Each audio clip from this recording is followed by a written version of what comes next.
Today's sponsor is Audible. Please visit audiblepodcast.com/baldmove for a free audiobook download.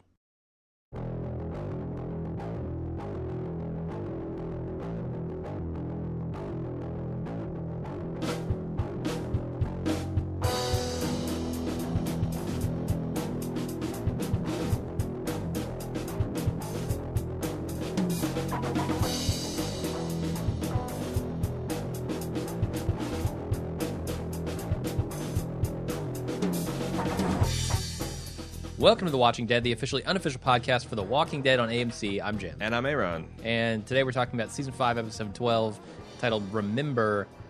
You have some stuff that you want to get to up front, like, you know, writer, director, that kind of stuff? Yeah, all that stuff, I guess. Right. It was directed by Greg Nicotero. Mm-hmm. Maybe you've heard of him. I have, yeah. He's pulling a lot of double duty this season.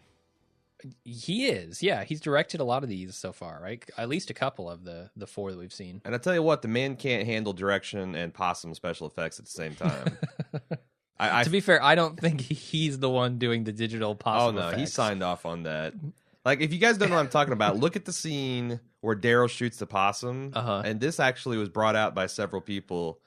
The possum looks like he's wearing a predator cloak. Yeah, it's really weird. Like, I wouldn't be surprised if there wasn't like an insert texture here. Like, you know, they just forgot to texture the CGI possum. And I was thinking, like, when I was watching the show, man, I didn't see anything come out. They're really fast. Daryl is really good, but those no, possums, I mean, man, you got to watch them. I just didn't see it because it's hardly visible. It was also written by Channing Powell, who is one of the kind of more novice of the crew members. She's written 4 episodes of Walking Dead, or perhaps I actually don't know this person. Oh, no. She was born as Elizabeth Powell, so I'm guessing she's a she. Okay. And she's also written for several episodes of White Collar, which is a TV series. I think it's kind of like a Mad Men knockoff. Probably, yeah. But anyway. Sounds like it. Whatever, it doesn't matter because I thought this episode was the best of this half season, and it has kind of reinvigorated my excitement for the show. This is the kind of show that, this future of the show I think is the brightest. It's introducing so many more characters and interactions and potential things that can, tell in the story. Most seasons, I kind of read the section in the comics that I think they're going to cover, and I think that's backfired for me mostly because I've got fresh in mind exactly what happens, and when it deviates, it just kind of pisses me off.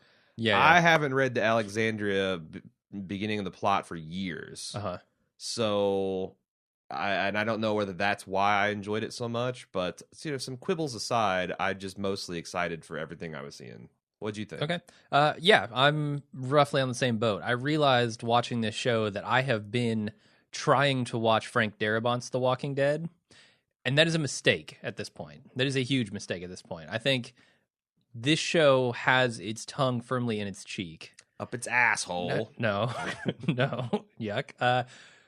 I think this show is trying to make a lot of kind of silly jokes and, like, isn't taking itself too seriously.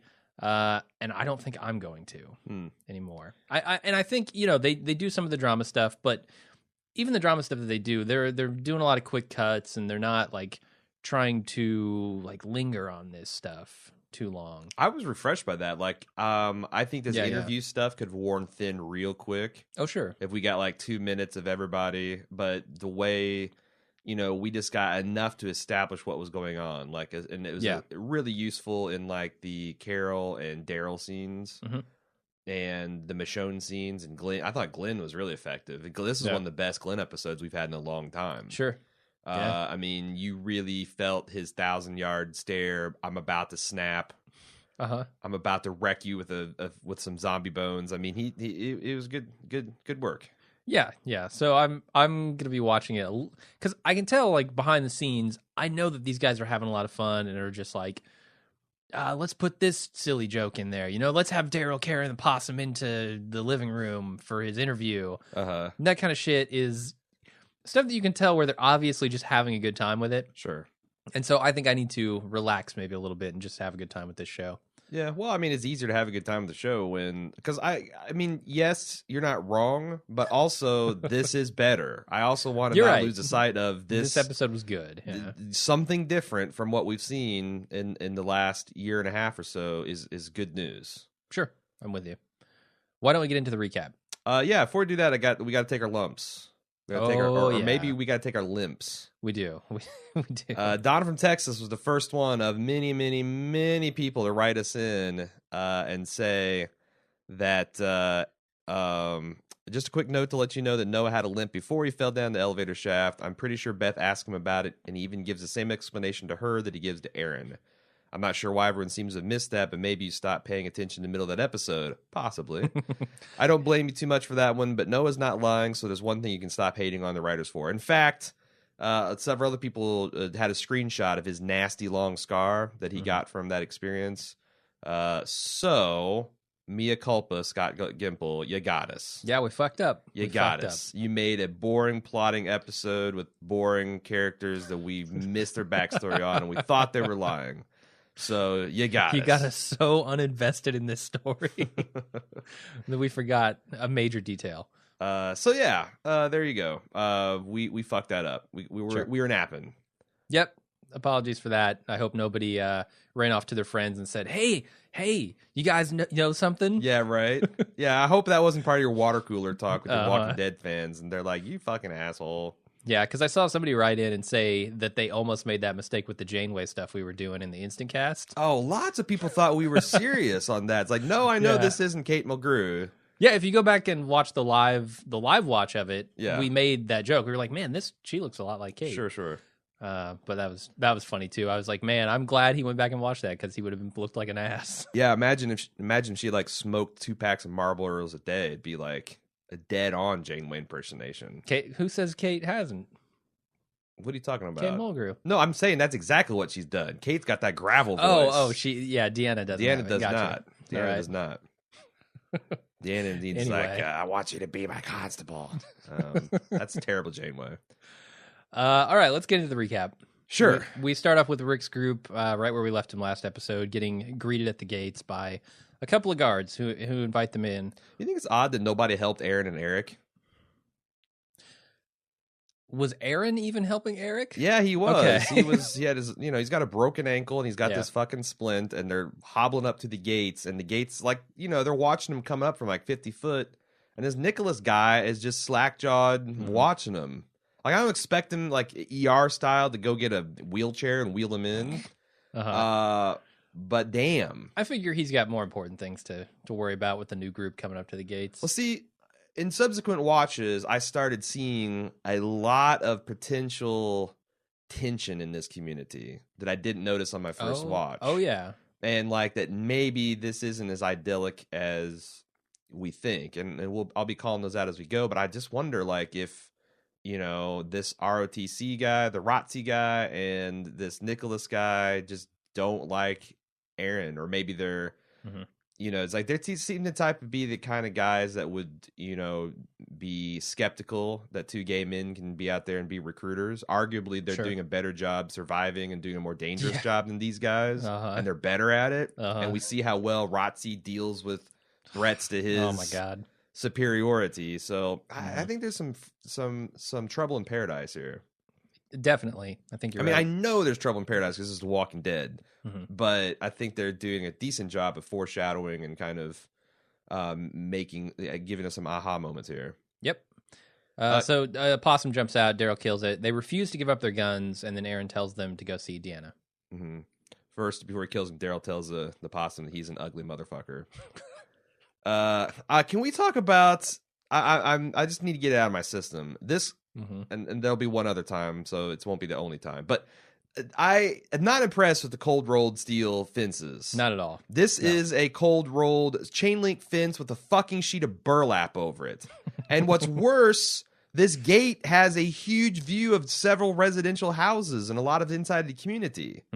Like, no one comes inside your gate without your say-so. What if someone rolls up in a Jeep and just starts spraying it down, drive-by style? You guys are fucked. Plus, every time the gate opens, half the fucking town comes out to greet you, so that's not a good thing either. I mean, this... Half the town. I didn't see half the town. When the Aratsi and Glenn came back and had their fist fight, Oh, yeah, there yeah, was the a second ton of people, coming out. And I don't know if that's the thing you want to do when the gates swing open. Yeah. Again, you said solid slab steel, and I get it. That's probably expensive, but you know what? You could probably paint a bunch of plywood steel grade. We'd be none the wiser.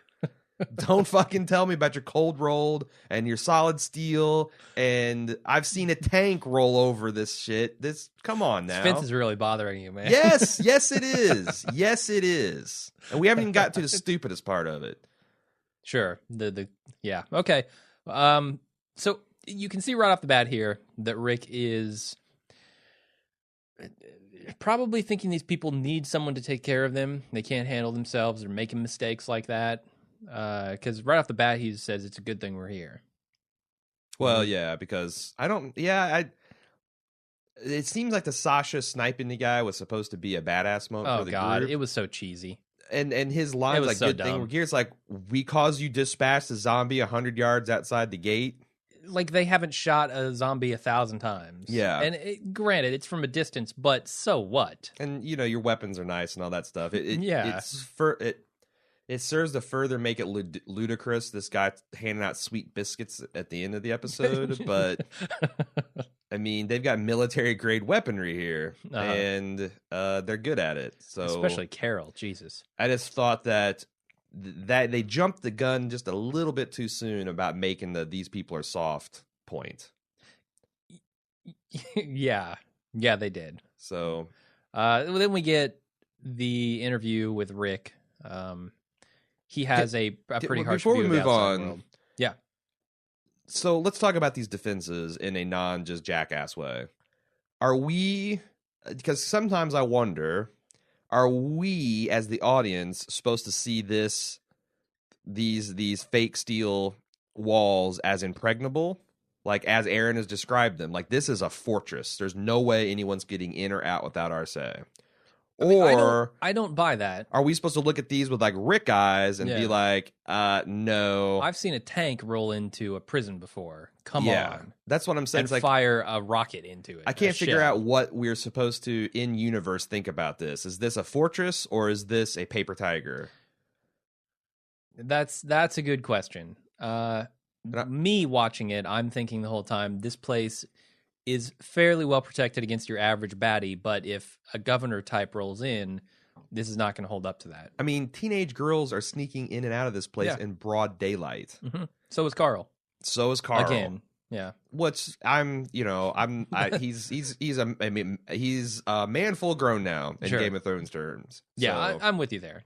I just don't know, because I could see them saying, like, look at all this metal. It was chain link before, and now it's got all this metal. Look at all these brace supports. This is something that Rick was trying to do with 2x4s, and now they're steel. And, like, that's supposed to be this secure feeling. But I also see what my lying eyes are telling me, and it's not that big a deal. It's pretty porous. Definitely, especially when you consider the hardware that is probably going to be hanging around near Washington, D.C. If that area had been completely abandoned by all of humanity in an organized way that would prevent looting, like, fuck your mall being built. Go to Lowe's, motherfucker. I mean, sure. Yeah. I don't know that you need a fancy architect to... Anyway, All right, let's move on. Rick is interviewed by Deanna, and he has a fairly harsh view of the outside world. Or maybe he has just the view she's looking for. Yeah, to protect these people. What was that? We found out that they've been behind these walls essentially the entire time. They have not had... I mean, what do you think their experience with the outside world has been thus far? Do you think they've had any? Or do you think that Rick's making... I mean... Well, she says that other people showed up at some point. So they have had some contact with the world coming into their little compound here, but I don't know how much they've gone out. And well, I mean, later in this episode, they say we've gone out 53 miles, right? Yeah. So they do have a little bit of experience outside the walls, but not much. Sure. They also neatly explain, because there's a lot of Virginia natives saying that, like, this area in the kind of like the DC Metroplex area is like super heavily populated. Yeah. And they kind of hang a fig leaf on that by saying that because it was so heavily populated and because it was, center of the United States government, it was one of the more effectively evacuated population centers. Is that do you buy that? Are you Yeah, cool? that works for me. Yeah, I'm fine with it too. I'm sure a lot of people will have problems with that, but I don't know. I'm fine with it because honestly, I don't know. It seems like I don't know. So that means that there's really not going to be possibilities of massive herds, at least right away. Unless we're talking about the one that they encountered follows them here. Oh, that would be That was a interesting pretty if big they herd. Pied Piper it. Yeah. Yeah. And then we'll test their cold rolled steel. Yeah, I also like how they neatly explain like the fact that they have power, hot water, flushing toilets. I mean, it's basically flip off your brain about this, that, about this being a densely populated area, and also why is there hot water? These people need a shower. Come on. Yeah. I feel like Deanna has a full on Oracle from the Matrix moment here. Like when she's in the kitchen baking cookies and she tells Neo she tells Neo that, you're going to break that vase, and he spins around, what vase? Oh, and he breaks the vase. She does that with the watch to Rick, doesn't she? How? She in the middle of a conversation with no prompting just mentions what time it is. And Rick glances down at his watch. She then looks at his watch and says stuff that's unrelated to the time. And by the time she's done, she says like she mentions the time, and then she says like something about if you're the one actually making decisions. And then he goes and he sets his watch. And I'm like, that feels very much like the cookie scene from the Matrix. I mean, I thought it was weird when I saw predestination and causality, like all of these things coming into question here. So this is like a thank you kindly moment that she put it into his mind and he needs to set his watch and he's taking orders from her. She's conditioning him. I think that's supposed to show us that she has she's a little more perceptive, because she's going on about like, oh, I was going to be a poker player if that's bullshit. If I didn't get reelected. Yeah, no, I'm serious. Yeah, it's like that's a kind of a weak politician joke, like you see in House of Cards all the time. But then she's like trying to like, oh no, I could actually play poker. Oh, shut up. But I think they're trying to tell us, the show is, that she is very good, like obviously at reading people. She says as much. She has to be. I mean, that she actually is. The fact that she's maintained control of this thing for the entire time. Yeah. Like I don't care if they've had it relatively easy. Just dealing with her goddamn son seems like it'd be enough, to give her gray hair. So, someone like this who has, I mean, obviously she's not a physical champion. Sure, she's no great warrior. Especially in that scene, you can see she is so much shorter than Rick. Rick is just towering over her. So she's, she's got to have something about her that makes this work, and maybe you're right. Maybe they're making her out to be like this master manipulator. I feel like they were. She could also be trying to get Rick to slowly adopt some more society-friendly habits, Just like setting his watch is a very small thing, but that kind of gets you in the mindset that, oh, time matters, and maybe I need to kind of settle down here a little bit. I don't know. Right. I thought there was some subtle stuff at play here. Honestly, it felt like she was doing a bad job at cold reading him. It's like, what was your job, Sheriff? I knew it was something like that. What's your favorite color? Blue. I had a feeling it was blue. I mean, like, what? Come on. You have an uncle, a father, a grandfather. I'm getting P. A P? Yeah. Is there a P anywhere in there? No. Grandpa. Pa. Ah, yes, that's it. And what's your grandpa's name? Oh, I thought that was going to be it.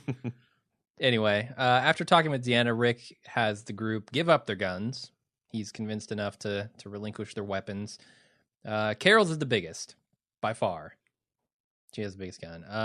And it's hilarious the way she was mugging with it. Like, I don't know how's the strap work? Me. Oh, it's like, they just loaded me down with this big gun, and I didn't even know how to fire it. Hee hee. Do you think that holds up?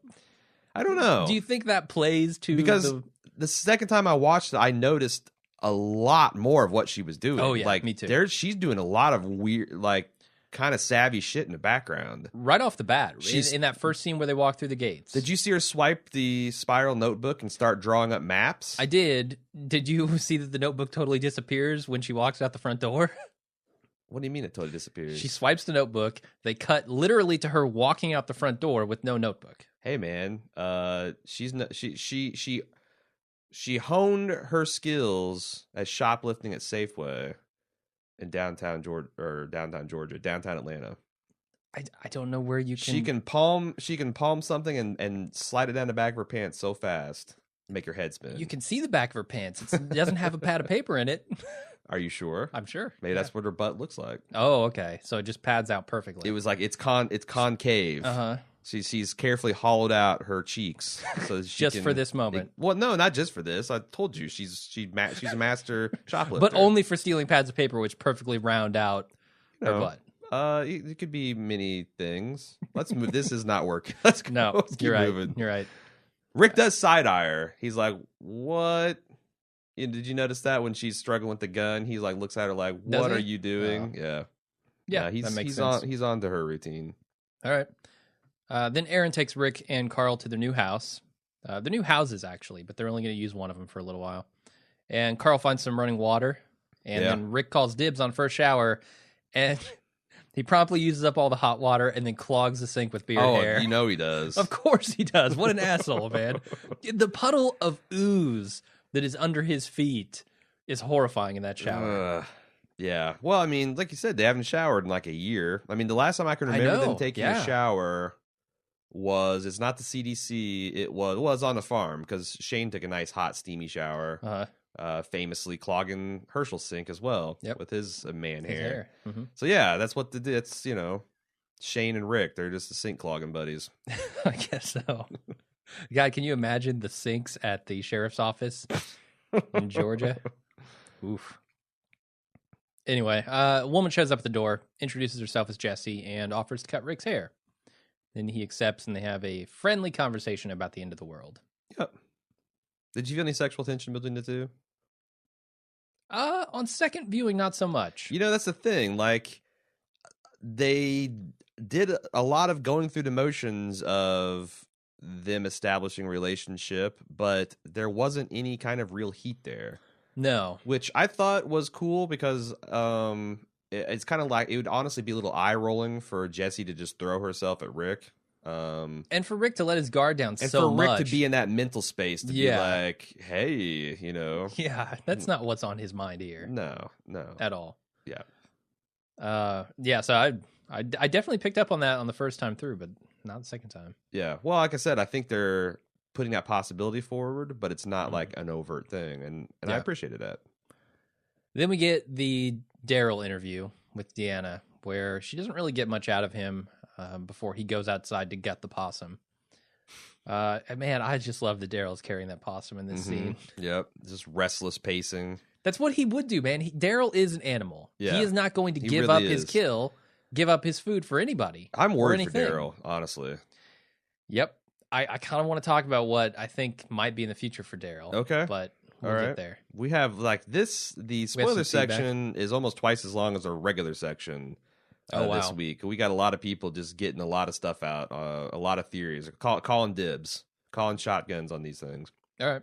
One of the lines that Daryl delivers, I think the only line Daryl delivers in this scene, is about the boy and the baby. They deserve a roof, I guess. That to me says basically he's fine in the wilderness. He doesn't give a shit, but he's got to help these people. Sure. And that's kind of always been what Daryl's about. Yeah. So I'm glad to see that is You're wrestling with something that this might be good for the group, but it's actually not good for me. Although it's just a little inconvenient for him. He doesn't like this style of life, right? Well, so he was cool with the prison because that was essentially secured, maximum security camping. Okay, yeah. Here, there's like fucking hot water and electricity, and he's just no. Yeah, I feel like he's more at home out in the woods in a lot of ways. Yeah, that's pretty much where he was raised. So yeah, sure. Carl and Carol get to snooping around the house, and then Carol goes outside where she talks with Daryl and Rick, and they decide they're skeptical about having their weapons taken and being split. Yeah. And then Rick says, we're sleeping together This is tonight. a scene we're talking about her snatching the paper. Yeah. But yeah, her and Daryl and Rick look like they're all on the same page about the group security. And I thought it was Yep, interesting that this also seems like it's kind of the leadership of the group. it does. Yeah, yeah. Interesting that Michonne's not kind of involved and Glenn's not involved. She has been pushing them in directions, certainly. And I think Glenn has too. This entire group. I mean, we talked about this, I think, last episode where Rick is kind of, taking the advice of everybody again, but ultimately making the decisions for them.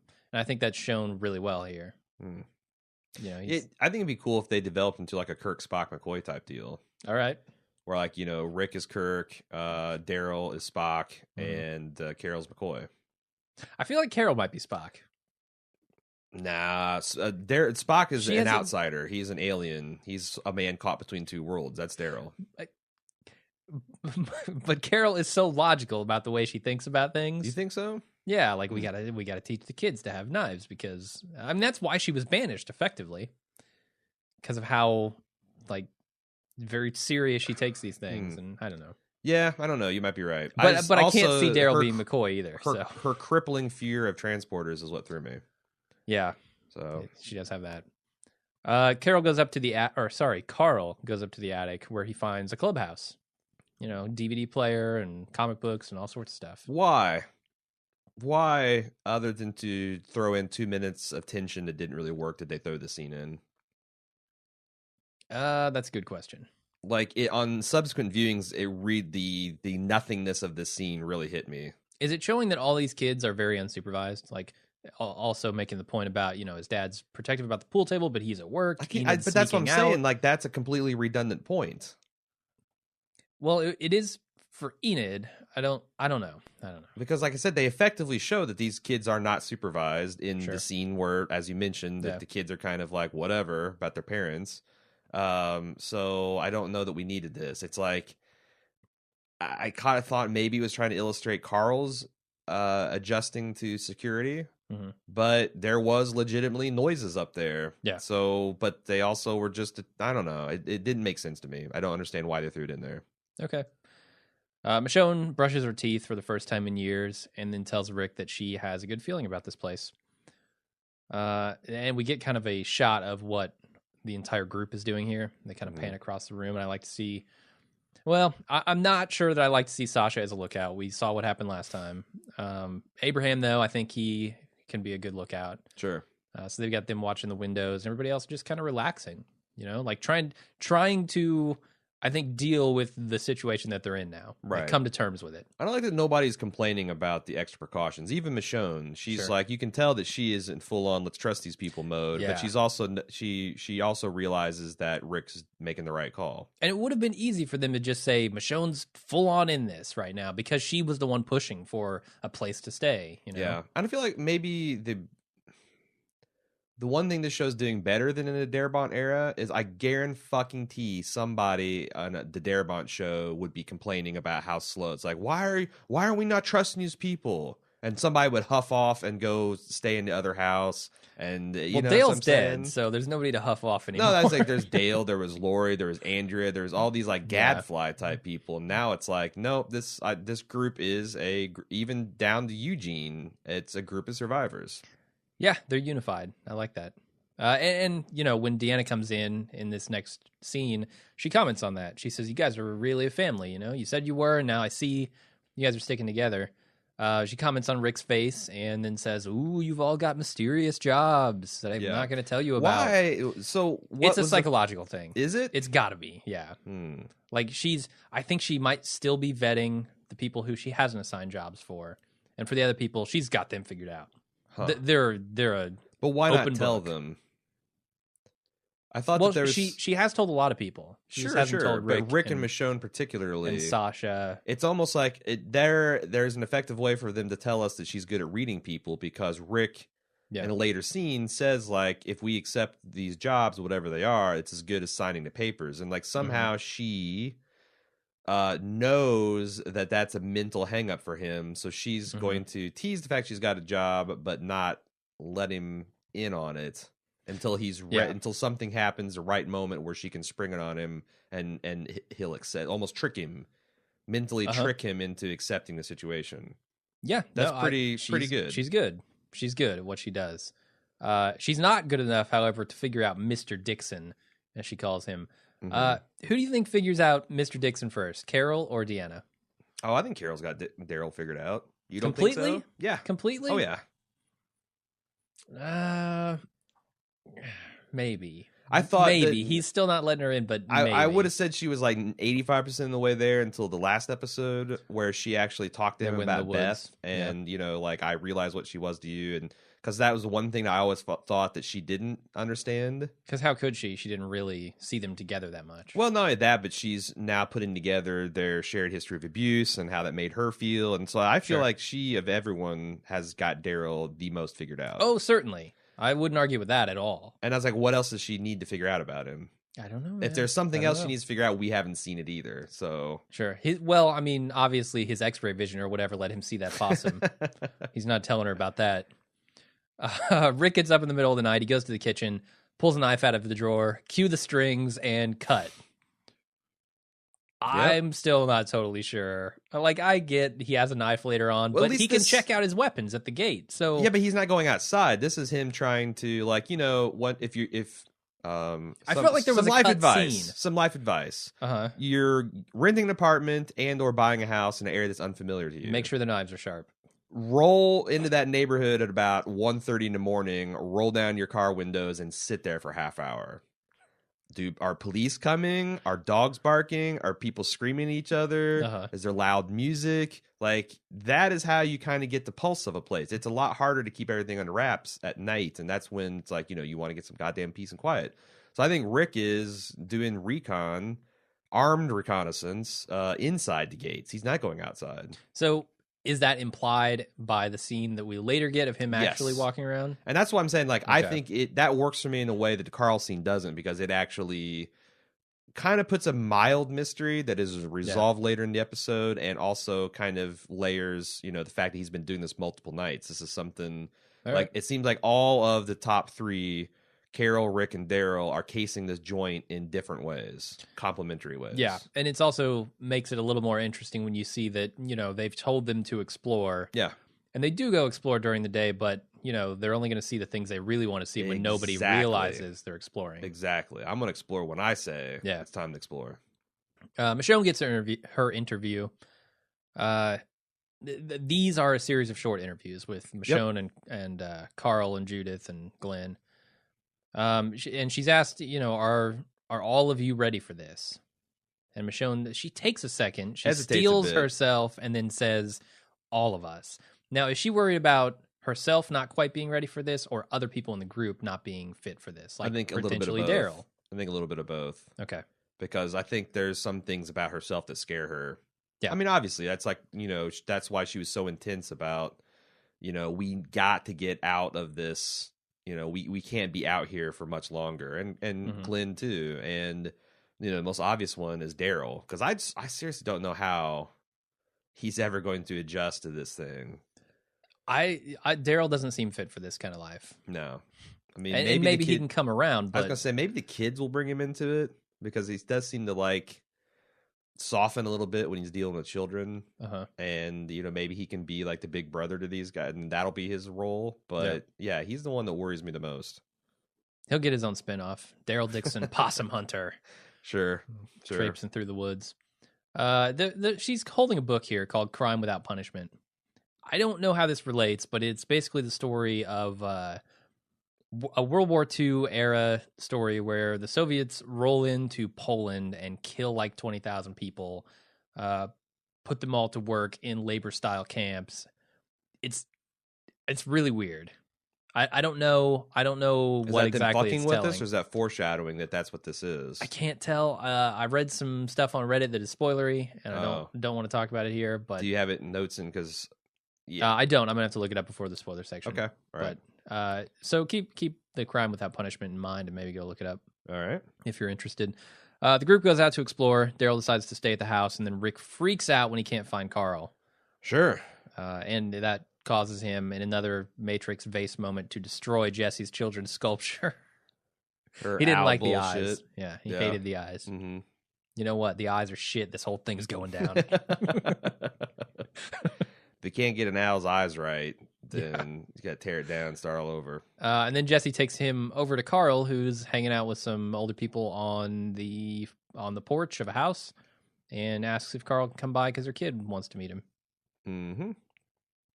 There's a line in here where Rick says, "Thanks for helping me out. I was in the middle of losing my mind." Is that supposed to be telling of Rick's mental state here? Like, is he literally going to lose his mind if Carl is gone? I think he might. Yeah. With Judith, like Carl and Judith, he gets to safety and then loses Carl and Judith immediately. There's not enough imaginary telephones in the world to deal with that kind of psychotic break. Oh, man. Yeah. He's going to have to install 3 lines into his brain so we can take Ghost Lori, Ghost Carl, and Ghost Judith all at the same time. Uh-huh. Ghost Judith never screams until it's and then required. She will not stop screaming on his phone rings. All right, anything else on that scene? No. Okay. Carl meets the town's other kids, Ron, Mikey, and Enid. And Ron and Mikey seem like they're pretty happy here, but Enid does not. She doesn't talk much. Like Carl. Carl doesn't talk much here. Yeah, but Carl's not a dick. Enid's being, I mean, it's one thing to be withdrawn, but she's just being... Up front, she is. I think over the course of this scene, when she sees him reacting in similar ways that maybe she did when she first arrived, not buying it. She softens. Not buying it because... Really? After she says, because she says something, I forget, it's like, suck it up, buttercup, after she does that. But I think that's a cover. She's trying to say, I'm not softening. Sure, this is a I don't know what the opposite of a meet cute is. A meet shitty. I feel like that Carl is in the early stages of Twitterpation. Sure, and she is also. Mm-hmm. And I'm very, very hopeful that this does not turn into a dumb teenager plot like every fucking television show. Aside from. Man, I can't even think of a show that does teenagers justice. I don't know. Or has them do stuff that's not just willfully endangering everybody. Like, interesting. It's not like a young adult fiction. Like, this is just kind of, I don't know, par for the course. My Secret Identity. All right, let's move on. Carl and Judith's interview. It's very short here, but he admits that he killed Lori to Deanna. Which is not just exactly that he lost truth. his mother, but he killed her. Yeah, Lori was dead, wasn't she? It's tough to say. I mean, potentially, yeah, he could have been putting her out of her misery and actually killing her at that point, even though she was dying, certainly, if not dead. I just thought I remembered her being dead when everyone left the room, but maybe not. I think you're right. Which I don't think he's lying. He still had to shoot what he considered his mother. Okay. I'm just saying that it it's felt semantics. To me like he was embellishing it a little bit for, which is, I think that's entirely within his character to do. So yeah. I just thought, I was just wondering if you felt that too. Not quite. Okay. That's all right. Carl asks Rick what he thinks of this place. And then Rick says, it seems nice. Carl replies he doesn't want him to get weak there, which is a concern, I think, for a lot of this group. Yeah, old man Carl here. He's worried about, what will hot water and video games and clean clothes do to you? Yeah. It could make them unsuitable for the outside world. Sure. And if they ever have to go back out in it, bad news. I wonder how you keep that edge in this type of, the governor's plan with zombie extreme games and stuff like that is fully insane. Yeah. But I wonder if you don't do something like what Eric and Aaron are doing. You don't rotate that out and make it everyone. Not the old folks, not the kids. But sure. If you're an able-bodied adult, you have to do compulsory outdoor service. Go out, and not just for a patrol, but go out for weeks. Yeah. And then come back. Survival. Yeah. 10% of the population's got to be outside the walls skirmishing and stuff like that. I think that would be interesting. And they might hint to that because Aiden later on says it is telling Glenn and Tara and Noah about his system. He's saying he knows about the flares. He knows that system very well. And it doesn't seem like they're going out in groups like that. So maybe he has been through the process of scouting the same way that Aaron and Eric did. I mean, yeah, some of their system is good and smart, but some of it is just stupid. Yeah. But I would like to see, yeah, that's why I think it's so excited. Like, there's so many possibilities of how you set up a bridge between the apocalypse and whatever form of civilization gets rebooted. Mm-hmm. And like, how do you set that up? And how are you going to deal with when people butt heads? Or what if Rick and Deanna have a difference of opinion about what is safe or best for the group? That is super, and like, Yeah. not in a governor versus Rick, Mm-hmm. like two reasonable people that genuinely want what's best in a humanistic sense of the word for the group. Yeah. But they have different experiences and they're dealing with different interpretations of facts. I think that's super cool. It's a way to analyze politics in a preposterous situation. Okay. I like it. Rick's standing at the window at night. Michonne wakes up, goes over there and talks to him. And this is kind of the line where he talks about signing the papers and that's it. This is how it is now if they sign those. And they're both very afraid to do that, even though they don't admit it. Yeah. They're both standing awake at a window at night, so come on. Yeah. Then next day, Rick goes out for a walk. He meets Jesse's, or sorry, not This next is day. at night, Later at night, he goes out for the walk. He meets Jesse's husband, who welcomes him to Alexandria in the most menacing way possible. He's got a bad case of Donald Trump face too. I don't trust him. This guy seems faces, like yeah. we mentioned on the Instant Cast, but this guy seems like Ed Coulter 2.0. Mm-hmm. Carol Husband 2.0. I think she's like Pelletier or something. Pelletier. Yeah, whatever. I don't know. Carol P. Carol P. Yeah, Ed P 2.0. Which I didn't get at all that from Jesse. Which I guess the first time I met Carl, like I didn't until I saw her interact with Ed, I didn't get that's what's going on here. She just seemed like a nice, friendly, cheerful, helpful person. Like, I cleaned your clothes and this, that. And it wasn't until you got to see her interact under the baleful gale of Ed. Yeah. Gaze, rather, of Ed. So maybe that's what's going on here. But I was genuinely Could surprised when we met whatever this guy's name, because he didn't even introduce. It's like, I know you, you don't know me. Welcome to Alexandria. But yeah, it's like I was genuinely shocked. It's like, that's what's on the table. I mean, I think that's where they're going. I mean, he could also just kind of be a general asshole. I don't know. Yeah, like I said, I could also see. To be fair, maybe he's not abusive. Maybe he's just going to be mad at Jesse being familiar with Rick, because I can see why a dude would be upset for his wife to render an intimate service to another man, like without, like, I don't know. Haircutting is that's what I'm saying. Service. It's like, you're fucking cutting hair. Yeah, it's not like the scene from Michael where she's like really lathering up the dude and going to town. You've not seen that? I haven't seen Michael. No. Who is that? John Travolta as an angel. Oh no, it's not that. It's the other fucking supernatural Michael movie where he gets some kind of ESP special powers from some bullshit. Okay, I don't know. I haven't seen Phenomenon. That one either. That's the Phenomenon. Yeah, I haven't seen either of those. Anyway, you've seen sexy shave scenes though, right? That's like the the male version of the pottery scene from Ghost. Sure, I gotcha. So, and there was a little bit of that with the Rick and Jesse scene. But no, you can't. Yeah, that's being a little bit too jealous.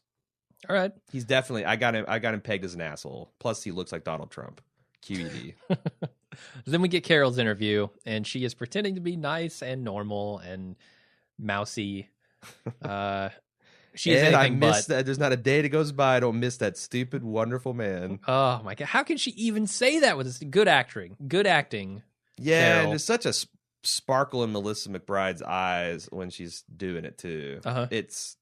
I loved the hell out of that scene and her earlier thing. Like, do you think she has Deanna fooled?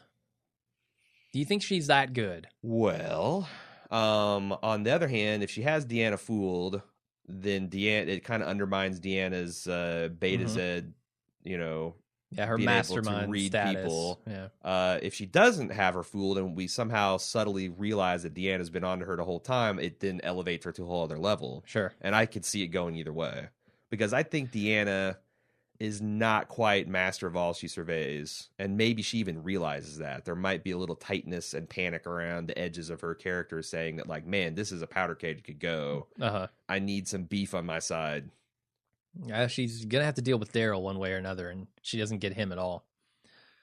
Anyway, Carol walks out on the porch. She said beef. She needs beef on her side, not possum. Oh, she could do without possum. Daryl's the beef. You think Where's Daryl's the beef? Daryl, yeah. Rick's the beef. Michonne's the beef. Sure, all of them are beef. Abraham's enough beef for 2 people. And then Eugene. Well, that's marbled thoroughly beef. marbled, yeah. Well marbled.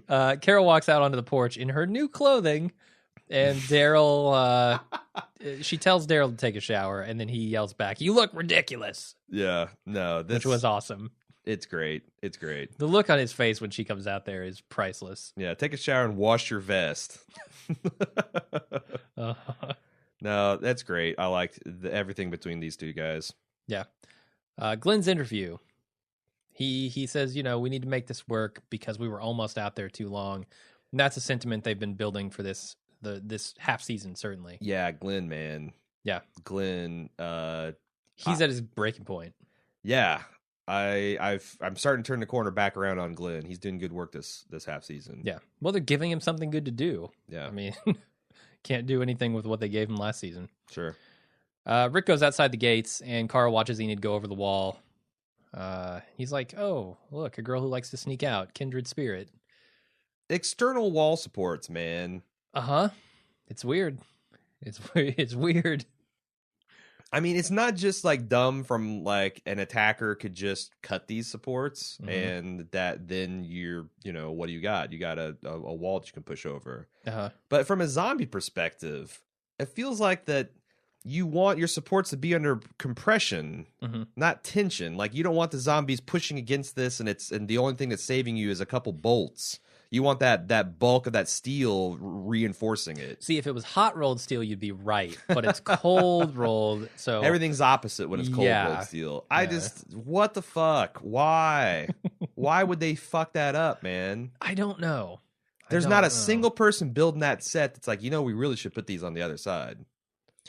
Maybe they got halfway done with it and were like, no, it's too late. Someone on Reddit suggested, well, maybe it was a filming thing. The supports on the inside would cause it to be too tight. And I'm like, well, then fucking move the walls 8 foot further out. Like, this is just stupid. This is really stupid. And you either want me to think that Deanna's architect husband's a moron, which I'm prepared to believe, or that you yourselves building the set are morons. Like, I don't get it, man. I don't get it. I don't either. Maybe they'll retcon it later. Anyway, Glenn, Tara, and Noah meet Aiden and Nicholas, who are taking them outside the gates to show them the ropes on their new jobs. They hand them some sweet-ass biscuits, which I can't help but laugh every time I hear that. Yeah, I wonder, do you think some of this stuff is deliberate? Like, what do you mean? This is tongue-in-cheek, man. Him saying sweet-ass biscuits is not to be cool. So you don't think that this guy is unironically saying sweet-ass biscuits? No, I believe that this character is. I do not believe that the writers are unironically writing sweet-ass biscuits into their dialogue. I'm starting to think that they've got a long history of the donkey licked and sweet-ass biscuits and those are bumping, and like they've got if they're good at one thing, they're good at really honing in on annoying character traits. I don't know if that's what I would hang my hat on as a writer, but goddamn, this show is masterful at it. Like, I wanted this man to die within seconds. He didn't even have the word sweet at. He got the sweet at, and I wanted him to die. Yeah. I mean, the way they dressed him in a members only jacket, and they gave him like some kind of Princeton haircut. I mean, you just want to punch this guy in the face. For sure. No, I'm with you. We at least got that far before the episode is over. He did get a nice punch in the face. He did, and I was cheering during that part. Yes, we were. Carl follows Enid into the woods, but loses her when she runs off. What's up? Carl is a terrible tracker. He's been out in these woods, living with Daryl fucking Dixon for years now, and he's still a terrible tracker. In woods where there is no problem with visibility, really. You got a couple of slim trees. Maybe Enid's that good. Jesus, she's got a possum cloaking device, and she just clicked that on, and boom, she's gone. Yeah, maybe this is going to go full sci-fi, and this town is just they have the military tech that Washington D.C. has been working on. No, what happened is Carl was all set to learn Shane's world famous frog hunting technique, Mm-hmm. and he saw what a joke and farce it was that he decided that everyone claiming expertise is full of shit. So, like, you know, like I'm not going to bother learning from Daryl's tracking because it's going to be banging buckets and getting wet and my mom being pissed at me. So now he just says, "Tell it to the frogs" every That's time exactly, somebody yeah. tries to teach him a thing. Yeah, he's like, let me show you how to track a deer in a creek bed. Tell it to the frogs, Daryl. Tell it to the frogs. Let me know if you find a giant can of pudding. All right. Yeah, he could track pudding like you wouldn't believe. Mm-hmm. Rick's spotted by a group of walkers while he's strolling outside the gates. He mostly ignores them on his way to pick up the blender gun, which has gone missing. Big problem. Carl joins up with him, and they kill the walkers who followed Rick. Yeah, he can't track Enid, but he is like right on his dad. Yeah, I think he just stumbled on him. You know. Okay. This is an interesting wrinkle in the story. This could be saying something isn't right here. This could be saying there are outside forces at play. Sure. We know earlier on, Deanna said she had to banish 3 people. What happened to those people? Are they running around, keeping tabs? We just don't know. Did Enid take the gun? I mean, a lot of people are speculating, you know, Enid was out there at the same time Rick was getting the gun, maybe, or hiding the gun last episode. Maybe she saw it and took it. Yeah, because she's kind of stealthy. Like, yeah. When we first met her, I wondered if she wasn't a hallucination because like Carl looked over his shoulder, saw her, and then Michonne, like I think, walked past and she was gone. Mm-hmm. She's like fucking Batman. So I could totally see her it seems like that's the most sensible suggestion of who it was. Now, is Enid inside the walls with a gun a scary proposition? Doesn't seem like it to me. I don't think she's gonna try to run around and kill people, although I don't know her backstory enough, right? That's Maybe the thing. the people who were exiled were related to her. They're using the disturbed teen character sketch tropes, and I feel like that's maybe, I don't know, that's not very an interesting possibility to me, so I hope they don't go there. But I don't know, maybe that's how she proves she's on Rick's side, gives him the gun. Maybe like there will be a power struggle and she can be the one, or maybe Carl convinces her to give her dad so he's got the upper hand. So I don't know, R2-D2 Rick's gun to him. Yeah, sure. All right. Anyway, Aiden tells Tara, Noah, and Glenn about their system and how they lost 4 people last month. And then he tells him he's in charge. He takes him to where he had a walker chained up. It has escaped, and then it comes back to almost kill the entire group because these guys are dumbasses. Yeah, this guy. This did give us Zombie Kill of the Week, and it's got to be Zombie Kill of the Week because of the skin ripping scene. It's the only other than Sasha, is the only zombie we saw killed. No, that's not true. Rick did the carpetbagger in as well. Rick and Carl killed a few of them. But they did a full body degloving of this zombie. It was disgusting. Yes, and I love disgusting zombie kills. And I watched the behind the scenes on how they shot this, and it was just, they got a real thin actor, built him up. Dude, that's the subsequent watch. I was just mesmerized by like, damn, this is Bicycle Girl 2.0. This dude is at an unhealthy weight. And he has layers of stuff on him. He has guts as one layer and then skin as another layer. Yeah, I feel like as an actor, you've got Auschwitz extra in like a Steven Spielberg movie production. And you've got Walking Dead extra. And that's about it. That's about it, man. Sure. I really was struck by watching this behind the scenes what it must be like to have these kinds of makeup jobs running around the set. Like, it was pretty freaky, and I'm sure you get used to it. I'm sure it's something you adapt to, but it was just weird seeing a full-on made-up zombie roaming around and kind of, acting like a zombie between takes. Well, imagine him at the craft service table. I know, yeah. Like, he's like, you got this guy who just looks disgusting, and he's like, shoveling biscuits and gravy in a fruit tray on his plate, Yeah, like, what if, like, a skin flakes off and drops into the punch bowl? Like, what? Ugh. Or all of his skin comes off into the punch bowl. Who knows? Marinated. Anyway, they get back to the city, and a fight breaks out between Aiden and Glenn. And Deanna steps in, yells at her people, and tells Rick about his new job, and Michonne and Daryl as well. Good. Rick's constable, Michonne and Daryl get to be constables. We all get to be constables. Why not? She's the Oprah of handing out badges. Yeah. Do you? I thought Glenn was excellent in this scene too. Oh yeah. Like he was not afraid of this guy. Uh-huh. He did not use excessive force. Daryl's about to use excessive force. Daryl was awesome as well. Daryl's about to choke a bitch. I don't know why, but I love this like caged animal thing Daryl's got going on. When Rick has to talk him down from the edge, he's about to kill this guy. Yeah. He gets him off, and then Daryl's just back there like pacing and staring at the guy. Like you feel like Daryl could snap at any moment and just take somebody out. Sure. It's awesome. And that just further reinforces the idea that he is not suitable in this place. He is much more comfortable outside. Yeah. Yes, but on the other hand, I don't think his reaction was unwarranted. This dude just punched